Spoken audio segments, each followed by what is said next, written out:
Sugar-Coated. I'm your host, Adrienne Garland, the CEO and founder of She Leads Media. For far too long, women have been conditioned to sugarcoat their words, their actions, and the way they show up in the world, and to conform to certain cultural norms and ideals. This is inherently designed to keep those who are outside of the norm from gaining power, prestige, wealth, and influence, preventing more women from being recognized and respected as the powerful leaders that we truly are. Join me each week as we dive into raw conversations with remarkable, uncompromising, and inspirational women that will encourage you to strip away your sugarcoating and move boldly in the direction of your magnificent dreams. Hi, everybody, and welcome to the She Leads podcast. I'm so excited to introduce my next guest to you. Her name is Guildner, and she is in direct alignment with everything that She Leads Media does, what it stands for, and just in alignment on all facets. So Guildner believes women's voices matter, and so do we. Cammie's a connector, a storyteller, and a business coach for high-vibe women entrepreneurs, helping them to raise up their voice, vision, and visibility for impact and business growth. Cammie helps her clients build businesses they love with more time and wealth prosperity. I just love that so much. She weaves soulful inspiration into mindful business strategies, and the soul plus strategy approach to business helps her clients succeed in business and worldly impact. Cammie's the founder of the Extraordinary Women Ignite Conference and host of the award-winning Extraordinary Women Radio. She's the best-selling author of Firedancer, Your Spiral Journey to a Life of Passion and Purpose, and was named to the 2020 25 Most Powerful Women in Business list by the Colorado Women's Chamber of Commerce. Welcome to the She Leads podcast, Cammie. Oh, thank you so much, Adrienne. I'm thrilled to be here. And I agree. We have a lot of alignments. I was looking at your website and I'm like, oh, we're so aligned. We are so aligned. We are so, I think, alike, right? We both host conferences for women. We both are committed and dedicated to women and women entrepreneurs. And from my perspective, I believe that entrepreneurship is sort of the anecdote to corporate America, right? Like, we need to start and grow successful, profitable businesses. And we also need to get those businesses and what we do and the impact that we're trying to make out into the world. So you do so much, Cammie. Take us back to how did you even get into this world in the first place? Yeah. Well, I was in the corporate world for many, many years. I was a VP of marketing and branding, global organization, had 90 people actually reporting up into me at one point. So it was a large organization. And so, I've been doing marketing and branding and thought leadership for a really long time. But 15 years ago, and actually it'll be 16 years this year, I got laid off. So always my best gift that I got laid off. Yep. And it was the year 2008. So even my second best gift was that year when there wasn't a lot of VP of marketing jobs to be found that year. Yeah. And so that opened up my pathway to, it definitely didn't just, pull the handle and then I launched a business. I really thought I would go back to the corporate world for quite a while. And I was doing a lot of inner work. And that's why the whole soul side of my work is so important, because that's where we really tap into our inner wisdom, and we get guided if we tune in like that. And so within about a year and a half, I discovered I was going to become a coach. Found that, opened the door into being a coach. Initially, I was working with corporate or executive women who were really exploring their next chapter. And that quickly shifted over into doing business coaching, because all of my women that were, I was coaching in the executive world were like, I want some of what she's having. And they made the leap themselves into being entrepreneurs. And it was like, let's just take this deep work that we're doing and pull that right into your business. And what I found was when they were building their business from the inside out, like, what their biggest dreams and desires were and who they were as a person, who they were at their very essence, building a brand, building a business that way for impact. It just becomes divinely guided, right? It's just the doors open up and, the universe shows up for people when we do that. So that's been my journey. As you mentioned, I weave together the strategy and the soul, but I think that's a really intricate part of my work because it takes both sides. This is so interesting. And I talk about this a lot. The fact that when women start businesses, we look to models of success, right? It's great. Yeah. But a lot of the successful business models have been developed for and by men. And absolutely. So what happens is women try to build these businesses that are for men, right? Built by and for men. And then we wonder, why can't we, get past $1 million? Why isn't it working? Why doesn't it work? Right. And it's so interesting because it goes back to, like, even when women entered, the work environment, first we tried to look and act like the guys to be successful. Totally. Right. And I feel like the same thing happens when we're launching our own businesses in entrepreneurship. Yeah. But then on the other side, when women, try to launch things that they're passionate about, oftentimes it goes into the world of nonprofit. So where is that space where women can do the work that you help them to do with going inside in order to create something that is also going to have that profitability element to it? Because that is sort of the only way that I truly feel that women can then have the power that we need so that we can make positive change. Yeah. Oh, I so agree with everything you've just said there. And I think we're seeing a big shift in that. And I think definitely, when I came into this world, so it's been 14 years now that I've come into the entrepreneurial space. There was a lot of, kind of bro marketing, it's the approach, right? It's like, it's the hustle, it's the drive, and what I'm seeing happening now is so many more women really, and women leaders. And I want to emphasize, I see this around me all over the place where women leaders are wanting to build businesses in a different way. Yeah. And we have some wonderful gifts to be able to tap into. We are natural connectors. We love to gather and circle, right? We know how to support one another. We know how to collaborate with one another. So it's not necessarily the competition that's driving things, but it's more like, how do we collaborate together? How do we come together and be stronger together? So that's one way that I think that women build businesses differently. I think that our natural ability to build relationships changes how we do marketing. So relationships becomes a center of our marketing and how we're building relationships. And, we can turn around and we can apply strategy right back at it. I mean, I will, for example, I will bring a marketing funnel into conversations with my clients and I'll say, let's start at the bottom of that funnel where those relationships are, because you've already got people in your community right now that know, love, and trust you. And let's work with that community. And then let's start building up the strategy. So, I mean, you have to do both sides of it. But I think we're shifting up how we do marketing. The other piece of that is that I think some of the old ways of doing marketing was really around, find that pain and rub salt in the wound. And I think we can change that up, right? And we've all seen some really just ugly marketing that way. We can change that up because we're here to uplift the women in our communities. And we don't need to, there's enough mind trash that goes on in, every woman's mind.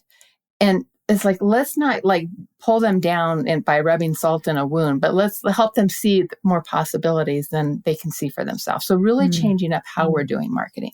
We have to understand the pain. We have to understand the challenges and meet them, but we don't have to rub the salt in the wound you're building relationships, you're building connections, you're showing up more organically and naturally in your messaging and the light of who you are.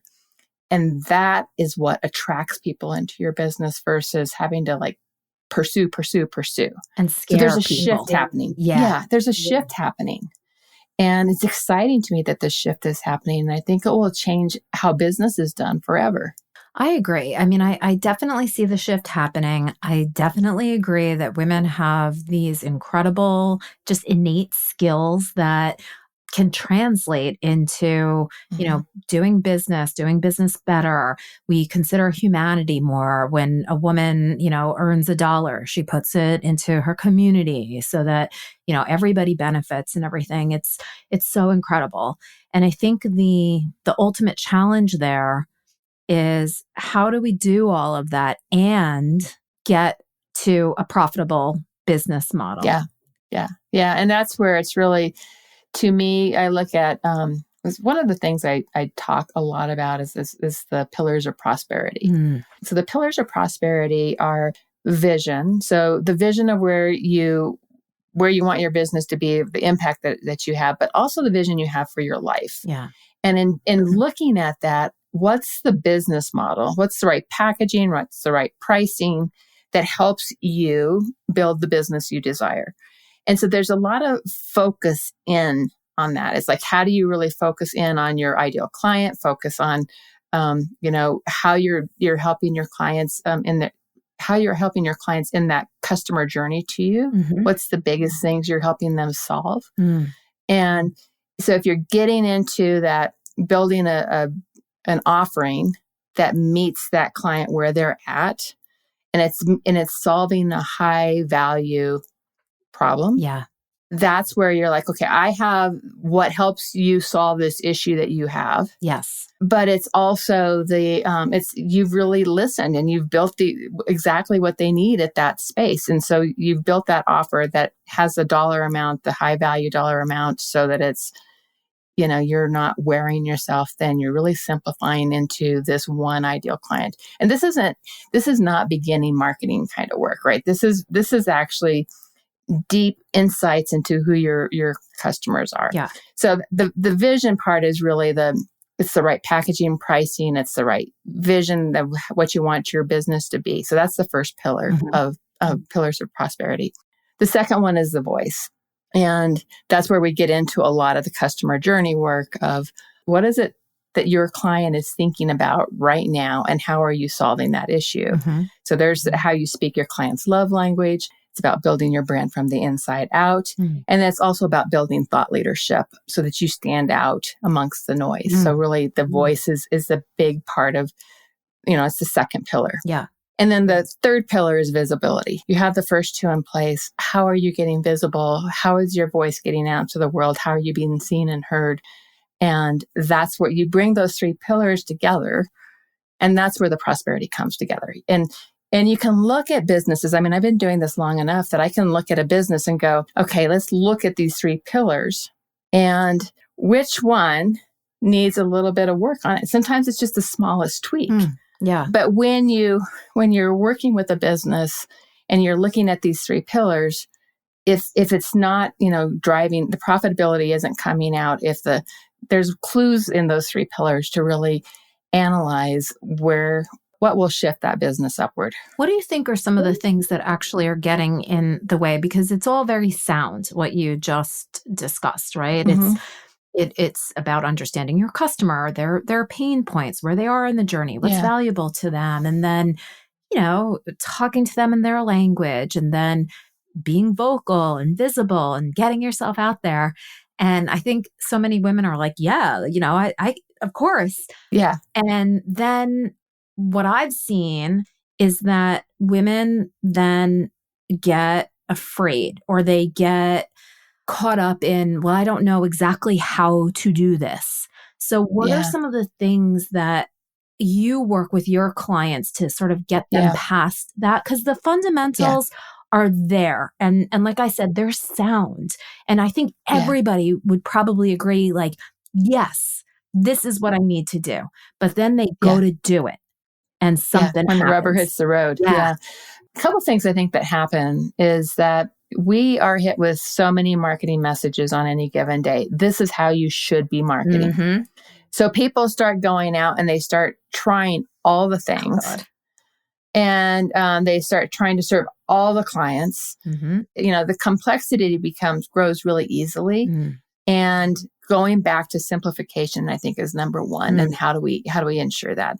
But I think the other piece that you're addressing here is it's around the mind games that can happen, right? And it happens for every woman entrepreneur, myself included, on a daily basis. I mean, there's just stuff that comes up. Yeah. And we have to get really good at recognizing when those mind games are popping up for us and when they start to pull us down and when so when I talk about these 3 pillars, there's one more thing that we really need. And it's really taking care of how we resonate. Because our mind can get in the way, we might not feel good in our body one day. It's like we might get disconnected from our purpose. Yeah. There's all these things that can happen. And it's like having practices, having community that helps you stay in that taking care of yourself, holistically taking care of yourself, your mind, your body, your spirit, your community, all of these pieces. How do we holistically take care of ourselves on a day-to-day basis? And the practices we put into place that allows us to say, that noise that I'm hearing over here isn't for me to pay attention to right now because I am focused here. Yeah. I've simplified, I'm focused, and I'm always saying simplify, simplify, simplify, simplify. Yeah. The more we can simplify our businesses and not listen to all the noise that is around us, the more we can, really we need to trust ourselves through this as well. Yeah. I think that's a big part of it. So do you see a difference with male entrepreneurs? Because, so much of what you're saying, I'm sure male entrepreneurs would say, yeah, that works for me as well. But I feel like when we're talking about women entrepreneurs, there is a greater connection between who we are and how we take care of ourselves and the health of our business. And I don't know that it's not that it's not important, but I don't know if it affects male businesses as much. And I'm only saying this. I don't have any evidence, no research. It's just my gut feeling. So what do you think the difference is there? Why do women need to be, healthy and aligned and resonate versus a male who just needs maybe money and some bros to help him out? What's the difference there in your opinion? Yeah, that's a great question. I've had some men clients over the years. I always say smart men clients have come to me, but they tend to be very kind of soul aligned who have found me, right? So I can look at some of those clients and know that they felt a connection, that they wanted a deeper connection to how their work created impact. And so they really, I've seen men who really, truly, deeply care about some of the same things that women care about. Of course. Yeah. I can see the same kind of mind games and head games that show up for them that, women have. But what I'll say is when it comes to women coming together in circle and leaning into each other, we've been doing this for, hundreds of thousands of years, right? And I often talk about we're in a changing paradigm of business. I just recently heard a woman named Belinda Chu, Chiu, I think is how her last name is spelled. And she said, we're not in a new paradigm. We're actually going back to original ways of being and we're remembering. And I was like, oh my gosh, that was so beautiful. It was such a powerful statement. And when I think about that, it's like, I think we as women have this natural inclination to be able to lean into each other, come together in circle, and we've been doing it a long time. And we forgot how to do it. I can go back to my corporate days, and there was no kumbaya women gathering in circle. No, it was not. And so I think it's like we are remembering, and we are coming back to something that is inherent in our beings. And I think that's just super cool. I think it's super cool too. And I do in so many ways think that women have an advantage. I really do. And I I do too. believe this like so deeply. I actually have a slide that says our female advantage. Oh, it's true. We do. And part of what that is too is that, and I haven't mentioned it, but it's our light. Yeah. We know how we've got an inner fire inside of us. So, my book is Firedancer, and I wrote my book years ago, but it's Firedancer. It's the light inside of us. And we have that. Yeah. So if we can turn that light up, and we turn that light up we help each other turn each other's light up. We feed into that. That's how we resonate. That's the power. And so that's the slide that I use in my conferences and teachings is that the female advantage is that we get beyond just being confident and projecting our message, but we actually embody our message. Oh my gosh, I can't even talk because I agree with all of this so much. And my mind always gets stuck on the, okay, and how do we then turn that into profit? Yeah. Like that's the stuff that the guys are really good at. We are so good. Everything that you're saying, like, yes, we're so good at coming together, helping each other, all of it. But I've seen it. You get together in the community with women, and then you maybe put up an offer, even if it's high value and everything. And then all the questions start. And then how can I get that at a discount? And, there's, how is this going to change my life? I need proof. Like it goes down this crazy path that I've seen it actually at my own conferences when I have had men at the conference, because I always do. There's something about when a man talks that women listen and they gravitate toward him over the women. And I don't like it. And it's frustrating to me because there are 1,000 women that are just as, good, have services that are as good, if not better. And for some reason, there's this pull toward, maybe he knows best.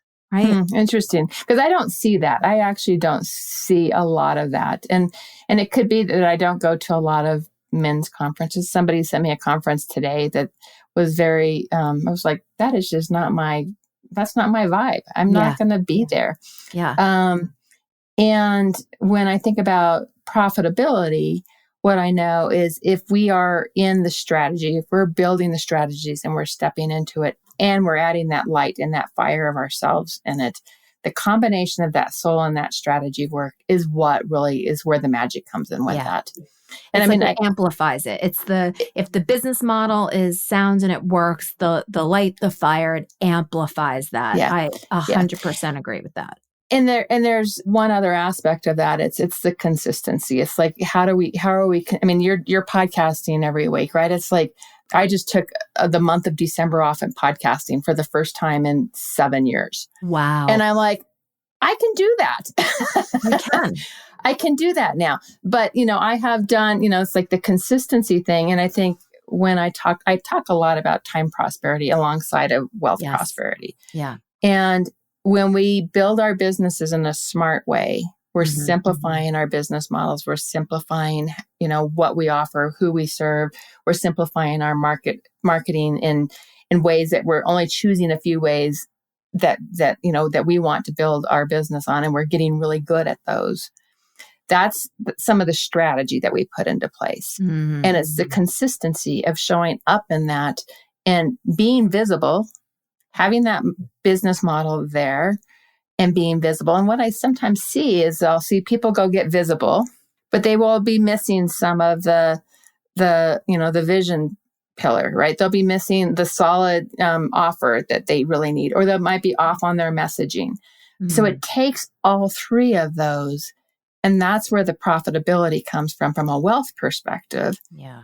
And the time perspective comes through by being super focused, setting the boundaries of when am I going to work and when am I not going to work. It's about creating white space for yourself so that you can actually do your big picture thinking and not just be doing your business all day long. You're actually, so that you can work on your business, not in, Yes. So it's that sort of thing. And it's like the puzzles, they're the pieces of the puzzle all fit together to bring that profitability. Yeah. It just makes so much sense. And it's funny. It's like, I think there are so many things that women are so good at. And one of those things is taking care of other people and other Yes. people's needs.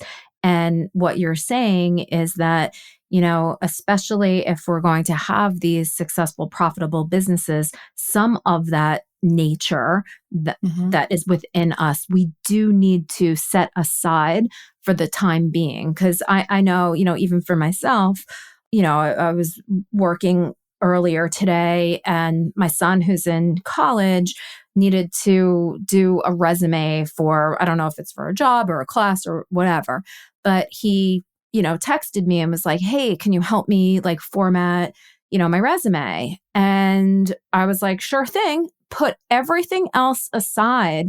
I'm like, what do you need me to do? Like, I will take care of it for you. And we're so good at that, right? So good at it. And it's like, I know that I'm helping him and he, because he's my family, really, truly is my number one priority. Yeah. However, I have been recognizing this about myself. Instead of doing it for him, he'd probably be better off and I'd probably be better off if I guided him to do these things himself so that he learns how to do it. Yeah. But that's very difficult for me. It's a life challenge to be less controlling because I also want to help so much. I just want to see him, get further, faster, and not have to worry about some of these things that I just can do like magic, right? Because been working in corporate, for so long. Or you could have said, hey, I'd love to help you with that. Let's work on it tonight. Yeah. Right. I mean, that's where I think women we're really easy to give up our time. Our time is our most valuable asset. And it doesn't have to be all business focused. We get to choose what we want that to look like. But I think that's the word is we get to choose when and where we're making those. And I think I heard somebody say years ago in a TED Talk, they were talking about life balance, that, there's not anything as such thing as life balance, but it's life integration. Yeah. And when we're at one place, let's be very focused on that one place that we're in. And then when we go to another place, let's be very focused on that. So if we're working, let's focus on work. If we're at home, let's focus on home and not just let it commingle. Right. Don't let it like mold together because it does. It gets murky and messy.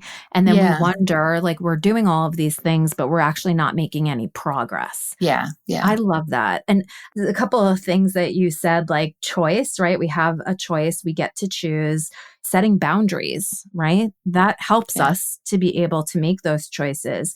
And this simplification, along with these other pieces that you discussed, I do think that those are almost like the ingredients for success. Yeah. I think that is just so incredible. So how can people, sort of get to know you, work with you, join your community, get involved? What can they do? Yeah. So you can go out to my website. It's CamiGuildner.com. So KamiGuildner.com. When you get there, there's a button at the very top that says Get Updates. And I do free trainings every month. So I've got webinars, I've got roundtables, something that I'm doing every single month that are free to attend. And I'm talking about all of these topics that we've been talking about today. So it's ways to go into deeper in any one of these. And this is so good. I think when you do things like that, you're putting something out there that's of value. And you said it before, you're building trust and people are getting to know you. And so then when you do have that offer that is of exceptional value, people are more likely to buy from you because they know you. It's part of the know, love, and trust model, right? It's like, and as I say love, because I truly love my clients that come into my community, and I want that back and forth. So it's, I say no, it's the know, love, and trust. My marketing funnel is called the know, love, and trust funnel. I love that. So that is definitely part of that. I run mastermind programs, and we're in the midst of enrolling 2024 masterminds right now. Amazing. I have 2 of them. One is for 6 figures and above, and one is for building those core pillars. But the 6 figures and above is really for, scaling your business to that next level. Mm-hmm. So all of this integrates into the mix of the work that I do. And your podcast. My podcast is Extraordinary Women Radio, and we'll have to have you over there as well. Oh, thank you so much. I would love to be a guest. Yeah. That is so good. Thank you so much for spending time with me today and just giving such great value to the She Leads podcast audience. I know that there's going to be a lot of takeaways. I definitely have mine, I think, focused on the simplicity and the boundary setting. So I'm going to take those into my business in 2024. Excellent. I love that. Well, it's been a pleasure meeting you, Adrienne. You too. Thank you so much, Cami.